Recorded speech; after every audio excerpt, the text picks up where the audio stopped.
همو حق کردی، منو عاشق کردی، میگی تو نیمه گم شدم نبودی.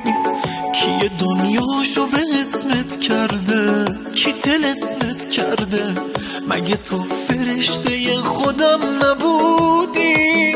دوست داری عشق منو رود کنی، منو نابود کنی، چی بهت میرسه از این همه آزار؟